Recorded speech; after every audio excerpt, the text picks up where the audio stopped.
114 million years ago, one morning just after sunrise. The first flower ever to appear on the planet opens up to receive the rays of the sun. Prior to this momentous event that heralds an evolutionary transformation in the life of plants, the planet had already been covered in vegetation for millions of years. The first flower probably did not survive for long, and flowers must have remained rare and isolated phenomena, since conditions were most likely not yet favorable for widespread flowering to occur. One day, however, a critical threshold was reached, and suddenly there would have been an explosion of color and scent all over the planet, if a perceiving consciousness had been there to witness it. Much later, those delicate and fragrant beings we call flowers would come to play an essential part in the evolution of consciousness of another species. Humans would increasingly be drawn to and fascinated by them. As the consciousness of human beings developed, flowers were most likely the first thing they came to value which had no utilitarian purpose for them, that is to say, was not linked in some way to survival. They provided inspiration to countless artists, poets, and mystics.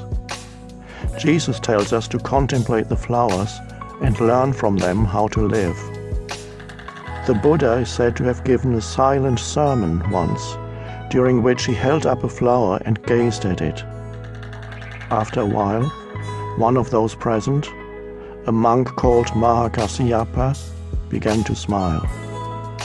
He is said to have been the only one who had understood the sermon. According to legend, that smile, that is to say realization, was handed down by 28 successive masters and much later became the origin of Zen. Seeing beauty in a flower could awaken humans, however briefly, to the beauty that is an essential part of their own innermost being, their true nature. The first recognition of beauty was one of the most significant events in the evolution of human consciousness. The feelings of joy and love are intrinsically connected to that recognition. Without fully realizing it, flowers would become for us an expression in form of that which is most high, most sacred, and ultimately formless within ourselves. Flowers, more fleeting, more ethereal, and more delicate than the plants out of which they emerged, would become like messengers from another realm, like a bridge between the world of physical forms and the formless. They not only had a scent that was delicate and pleasing to humans, but also brought a fragrance from the realm of spirit. Using the word enlightenment in a wider sense than the conventionally accepted one, we could look upon flowers as the enlightenment of plants. Any life form in any realm, mineral, vegetable, animal, or human, can be said to undergo enlightenment. It is, however, an extremely rare occurrence, since it is more than an evolutionary progression.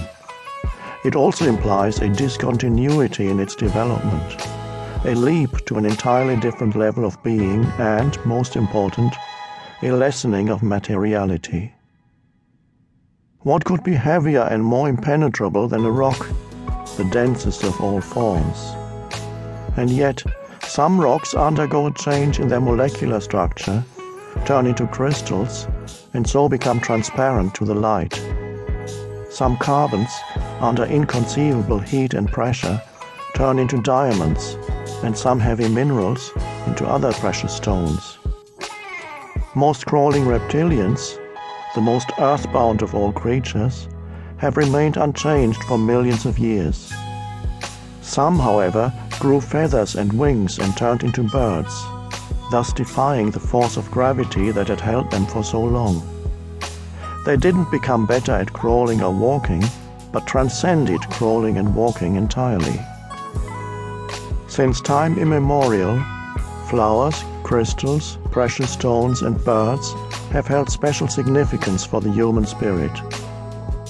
Like all life forms, they are, of course, temporary manifestations of the underlying one life.